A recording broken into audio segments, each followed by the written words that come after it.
Sangre cubana se derramó junto a la sangre de ciudadanos de varios países latinoamericanos y junto a la sangre cubana y latinoamericana del Che, asesinado por instrucciones de los agentes de Estados Unidos en Bolivia cuando se encontraba herido y prisionero y su arma había sido inutilizada por un balazo en el combate. Sangre cubana de obreros de la construcción que estaban ya a punto de concluir un aeropuerto internacional que era vital para la economía de una pequeñísima isla que vivía del turismo, se derramó combatiendo en defensa de Granada, invadida por Estados Unidos con cínicos pretextos.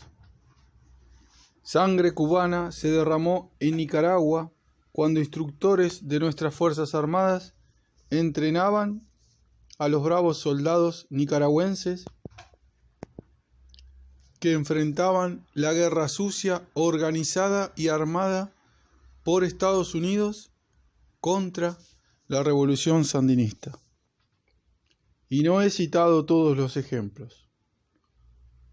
Pasan de 2000 los heroicos combatientes internacionales cubanos que dieron su vida cumpliendo el sagrado deber de apoyar la lucha de liberación por la independencia de otros pueblos hermanos.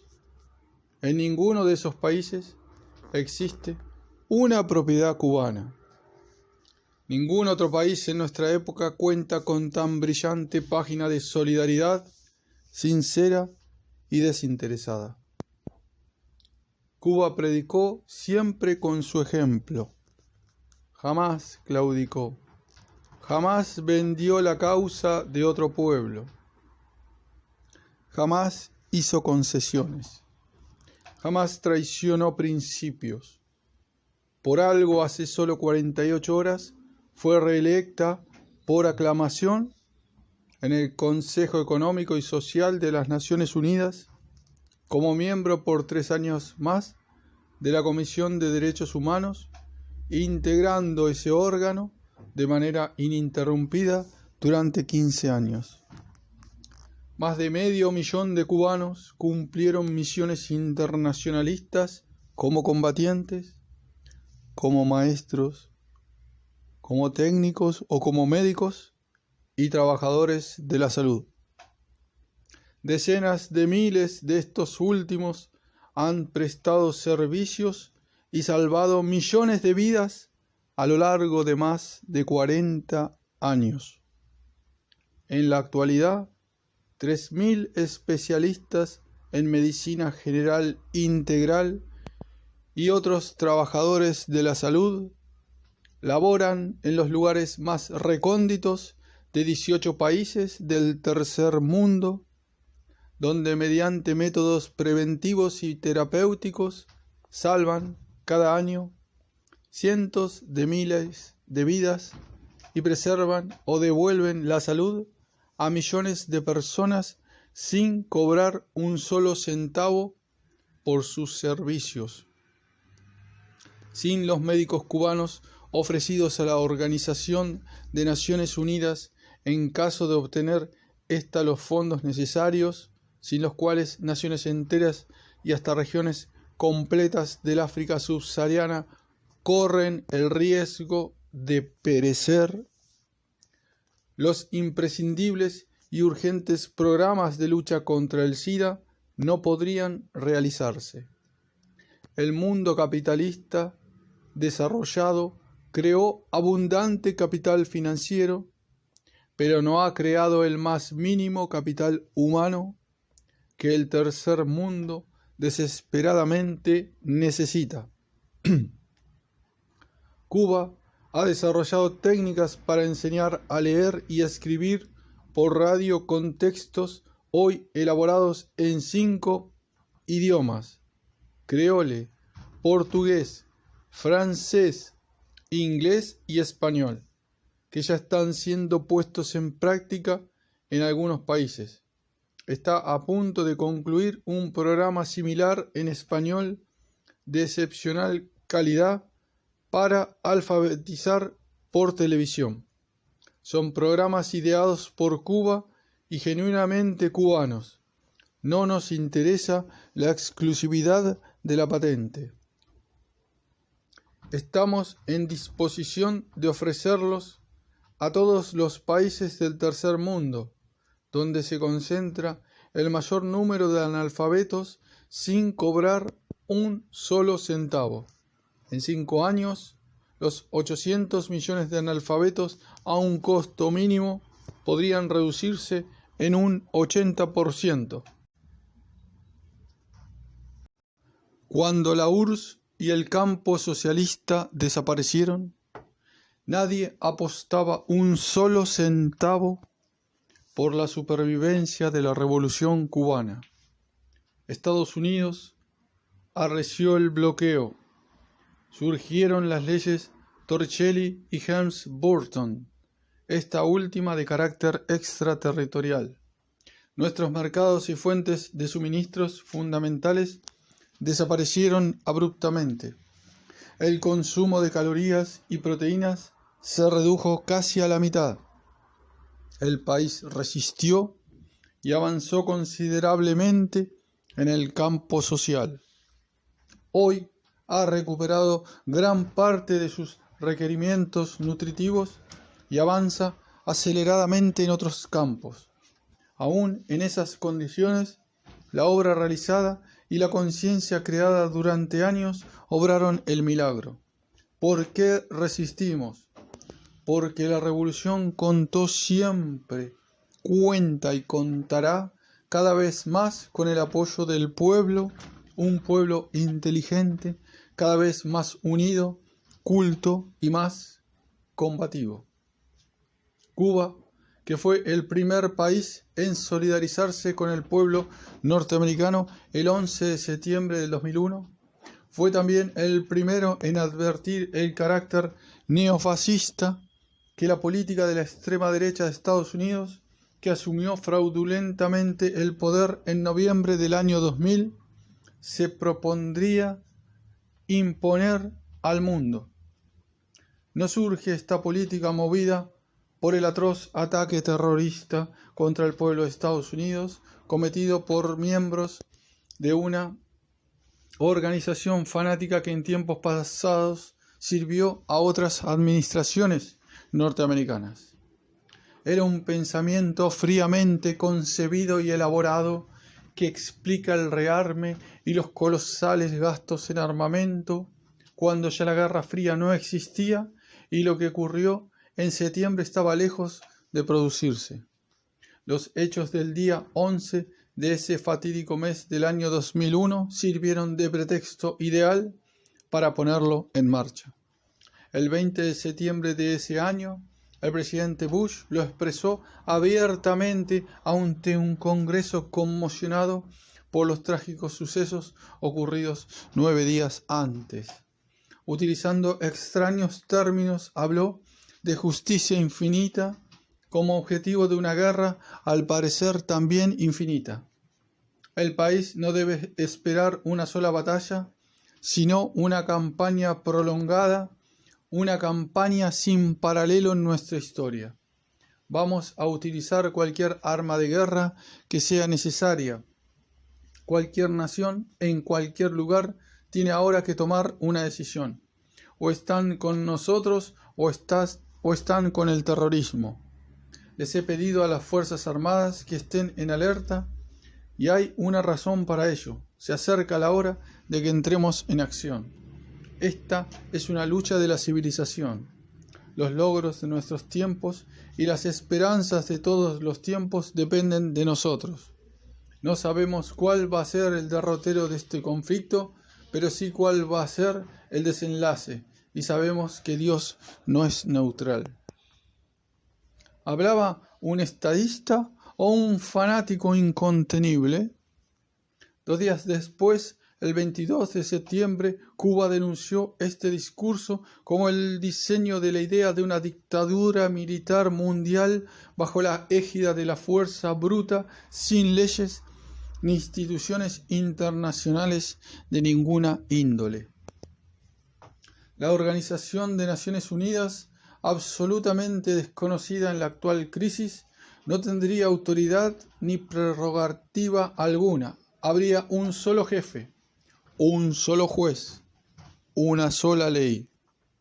Meses más tarde, al cumplirse el 200 aniversario de la Academia de West Point, en el acto de graduación de 958 cadetes celebrado el 3 de junio del 2002, el presidente Bush profundizó en su pensamiento a través de una encendida arenga a los jóvenes militares que se graduaban ese día, en la que están contenidas sus ideas fijas esenciales. Nuestra seguridad requerirá que transformemos a la fuerza militar que ustedes dirigirán en una fuerza que debe estar lista para atacar inmediatamente en cualquier oscuro rincón del mundo, y nuestra seguridad requerirá que estemos listos para el ataque preventivo cuando sea necesario defender nuestra libertad y defender nuestras vidas. Debemos descubrir células terroristas en 60 países o más. Los enviaremos a ustedes, a nuestros soldados, a donde ustedes sean necesarios. No dejaremos la seguridad de América y la paz del planeta a merced de un puñado de terroristas y tiranos locos. Eliminaremos esta sombría amenaza de nuestro país y del mundo. A algunos le preocupa que sea poco diplomático o descortés hablar en términos del bien y el mal. No estoy de acuerdo. Estamos ante un conflicto entre el bien y el mal. Y América siempre llamará al mal por su nombre. Al enfrentarnos al mal y a regímenes anárquicos, no creamos un problema, sino que resolvemos un problema y dirigiremos al mundo en la lucha contra el problema. En el discurso que pronuncié en la tribuna abierta que tuvo lugar en la Plaza de la Revolución Antonio Maceo de Santiago de Cuba el 8 de junio del 2002, ante 500.000 de santiagueros, expliqué: como puede apreciarse en el discurso de West Point, no aparece una sola mención a la Organización de las Naciones, ni una frase referida al derecho de los pueblos a la seguridad y a la paz, a la necesidad de un mundo regido por normas y principios. La humanidad conoció hace apenas 2/3 de siglo la amarga experiencia del nazismo. Hitler tuvo como aliado inseparable el miedo que fue capaz de imponer a sus adversarios. Ya poseedor de una temible fuerza militar, estalló una guerra que incendió el mundo. La falta de visión y la cobardía de los estadistas de las más fuertes potencias europeas de aquella época dieron lugar a una gran tragedia. No creo que en Estados Unidos pueda instaurarse un régimen fascista. Dentro de su sistema político se han cometido graves errores e injusticias, muchas de las cuales perduran, pero el pueblo norteamericano cuenta con determinadas instituciones, tradiciones, valores educativos, culturales, que lo harían casi imposible. El riesgo está en la esfera internacional.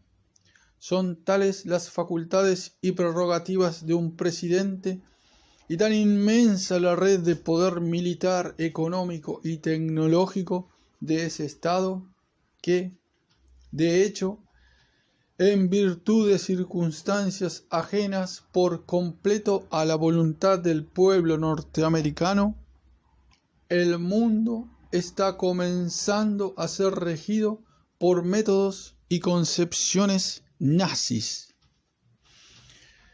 Los miserables insectos que habitan en 60 o más naciones del mundo, seleccionadas por él, sus íntimos colaboradores, y en el caso de Cuba, por sus amigos de Miami, no importan para nada. Constituyen los oscuros rincones del mundo que pueden ser objeto de sus sorpresivos y preventivos ataques. Entre ellos se encuentra Cuba, que, además, ha sido incluida entre los que propician el terrorismo. Mencioné por primera vez la idea de una tiranía mundial 1 año, 3 meses y 19 días antes del ataque a Irak. En los días previos al inicio de la guerra, el presidente Bush volvió a repetir que utilizaría, si fuese necesario, cualquier medio del arsenal norteamericano, es decir, armas nucleares, armas químicas y armas biológicas. Antes se había producido ya el ataque y ocupación de Afganistán. Hoy los llamados disidentes, mercenarios a sueldo pagados por el gobierno hitleriano de Bush, traicionan no solo a su patria, sino también a la humanidad. Ante los planes siniestros contra nuestra patria por parte de esa extrema derecha neofascista y sus aliados de la mafia terrorista de Miami, que le dieron la victoria con el fraude electoral, nos gustaría saber cuántos de los que desde supuestas posiciones de izquierda y humanistas han atacado a nuestro pueblo por las medidas legales que en acto de legítima defensa nos vimos obligados a adoptar frente a los planes agresivos de la superpotencia, a pocas millas de nuestras costas y con una base militar en nuestro propio territorio, han podido leer esas palabras, tomar conciencia, denunciar y condenar la política anunciada en los discursos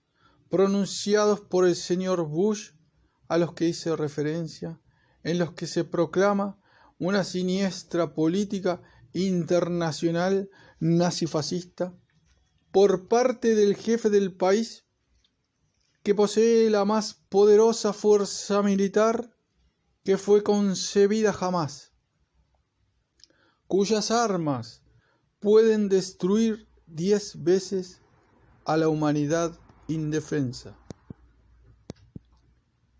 El mundo entero se ha movilizado frente a las espantosas imágenes de ciudades destruidas e incendiadas por atroces bombardeos, niños mutilados y cadáveres destrozados de personas inocentes, dejando a un lado a los grupos políticos oportunistas, demagogos y politiqueros de sobra conocidos. Me refiero ahora fundamentalmente a los que fueran amistosos con Cuba y luchadores apreciados. No deseamos que los que la atacaron de forma, a nuestro juicio, injusta, por desinformación o falta de análisis meditado y profundo, tengan que pasar por un dolor infinito si un día nuestras ciudades están siendo destruidas y nuestros niños y sus madres, mujeres y hombres, jóvenes y ancianos destrozados por las bombas del nazifascismo, y conocen que sus declaraciones fueron cínicamente manipuladas por los agresores para justificar un ataque militar contra Cuba. El daño humano no puede medirse solo por las cifras de niños muertos y mutilados, sino también por los millones de niños y madres, mujeres y hombres, jóvenes y ancianos que quedarán traumatizados por el resto de la vida.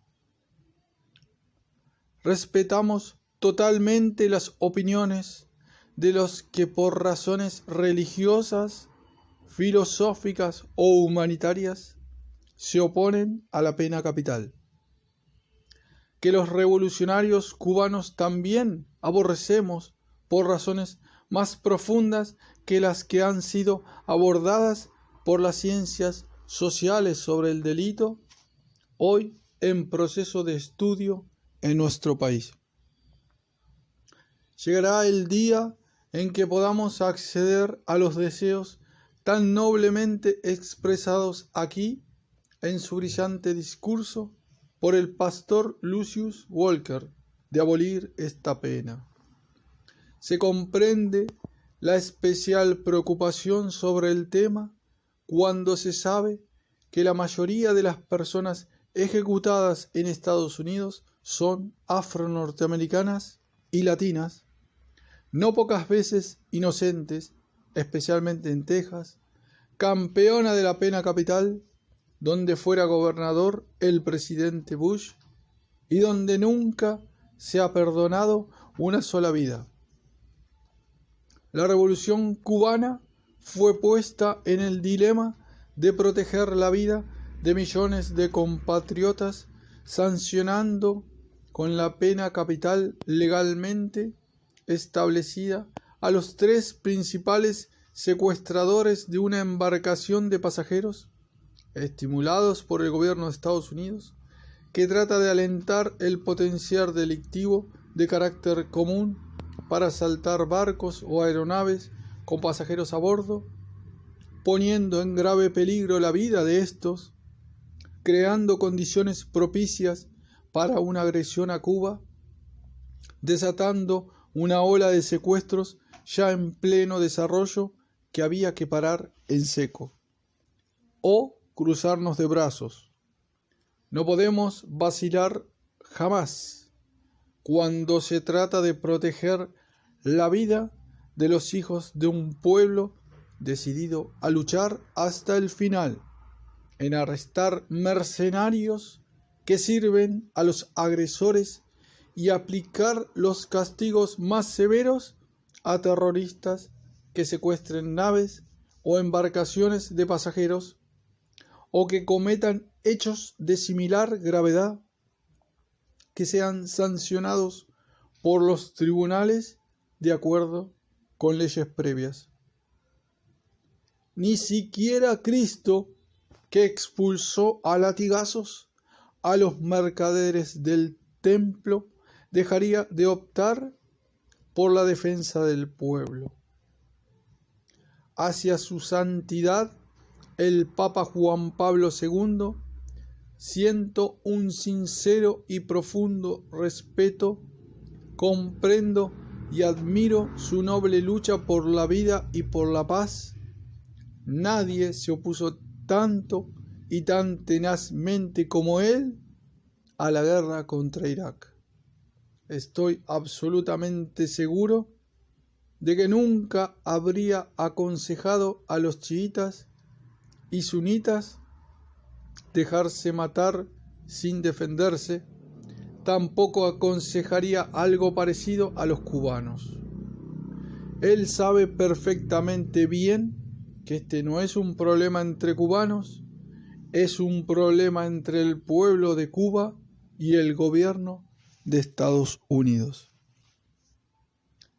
Es tan provocadora y desvergonzada la política del gobierno de los Estados Unidos que el pasado día 25 de abril el señor Kevin Whitaker, jefe del Buró Cuba del Departamento de Estado, le dijo al jefe de nuestra sección de intereses en Washington que la Oficina de Seguridad Doméstica, adscrita al Consejo de Seguridad Nacional, consideraba que los continuados secuestros desde Cuba constituían una seria amenaza para la seguridad nacional de Estados Unidos y solicitaba al gobierno cubano tomar todas las medidas necesarias para evitar hechos de esta naturaleza. Cual si no fueran ellos quienes provocaron y estimularon esos secuestros, y no fuéramos nosotros los que, para proteger la vida y la seguridad de los pasajeros, y conociendo desde hace rato los criminales planes de la extrema derecha fascista contra Cuba, tomamos medidas drásticas para impedirlo. Filtrado por ellos, ese contacto del día 25 ha creado gran alboroto en la mafia terrorista de Miami. Todavía no comprenden que sus amenazas directas o indirectas contra Cuba no le quitan el sueño a nadie en nuestro país. La hipocresía de la política occidental y de un numeroso grupo de líderes mediocres es tan grande que no cabría en el lecho del océano Atlántico. Cualquier medida que Cuba adopte en aras de su legítima defensa es publicada entre las primeras noticias de casi todos los medios de difusión masiva. Sin embargo, cuando denunciamos que bajo el mandato de un jefe de gobierno español, decenas de etarras fueron ejecutados extrajudicialmente sin que nadie protestara ni lo denunciara ante la Comisión de Derechos Humanos de Naciones Unidas, y otro jefe de gobierno, en un momento difícil de la guerra de Kosovo, aconsejó al presidente de Estados Unidos arreciar la guerra, multiplicar los bombardeos y atacar los objetivos civiles, que causaría la muerte de centenares de inocentes e inmenso sacrificio a millones de personas. La prensa solo dice: Castro arremetió contra Felipe Aznar. Del contenido real, ni una palabra. En Miami y en Washington se discute hoy dónde, cómo y cuándo se atacará a Cuba o se resolverá el problema de la revolución. En lo inmediato se habla de medidas económicas que endurezcan el brutal bloqueo, pero no saben todavía cuál escoger, con quienes se resignan a pelearse y qué efectividad puedan tener. Les quedan muy pocas. Las han gastado casi todas. Un cínico rufián mal llamado Lincoln, y Díaz Balart como apellido, íntimo amigo y consejero del presidente Bush, declaró a una cadena televisiva de Miami las enigmáticas palabras siguientes: no puedo entrar en detalles, pero estamos tratando de romper este círculo vicioso. ¿A cuál de los métodos para manejar el círculo vicioso se refiere? Eliminarme físicamente a partir de los sofisticados medios modernos que han desarrollado, tal como el señor Bush les prometió en Texas antes de las elecciones, o atacar a Cuba al estilo de Irak. Si fuese el primero, no me preocupa en absoluto. Las ideas por las cuales he luchado toda la vida no podrán morir y vivirán mucho tiempo. Si la fórmula fuese atacar a Cuba como a Irak, me dolería mucho por el costo en vidas y la enorme destrucción que para Cuba significaría. Pero tal vez sea ese el último de los ataques fascistas de esta administración, porque la lucha duraría mucho tiempo, enfrentándose los agresores no solo a un ejército, sino a miles de ejércitos que constantemente se reproducirían y harían pagar al adversario un costo en bajas tan alto que estaría muy por encima del presupuesto de vidas de sus hijos que el pueblo norteamericano estaría dispuesto a pagar por las aventuras y las ideas del presidente Bush. Hoy, con apoyo mayoritario pero decreciente, mañana reducido a cero. El propio pueblo norteamericano, los millones de personas con elevada cultura que allí razonan y piensan, sus principios éticos básicos, decenas de millones de computadoras para comunicarse, cientos de veces más al final de la guerra de Vietnam, demostrarán que no se puede engañar a todo el pueblo y quizás ni siquiera a una parte del pueblo todo el tiempo. Un día pondrá camisa de fuerzas a quienes sea necesario antes de que puedan poner fin a la vida en el planeta. En nombre del millón de personas aquí reunidas este 1 de mayo, deseo enviar un mensaje al mundo y al pueblo norteamericano. No deseamos que la sangre de cubanos y norteamericanos sea derramada en una guerra. No deseamos que un incalculable número de vidas de personas que pueden ser amistosas se pierdan en una contienda. Pero jamás un pueblo tuvo cosas tan sagradas que defender, ni convicciones tan profundas por las cuales luchar, de tal modo que prefiere desaparecer de la faz de la tierra antes que renunciar a la obra noble y generosa por la cual muchas generaciones de cubanos han pagado el elevado costo de muchas vidas de sus mejores hijos. Nos acompaña la convicción más profunda de que las ideas pueden más que las armas, por sofisticadas y poderosas que éstas sean. Digamos como el Che cuando se despidió de nosotros: hasta la victoria siempre.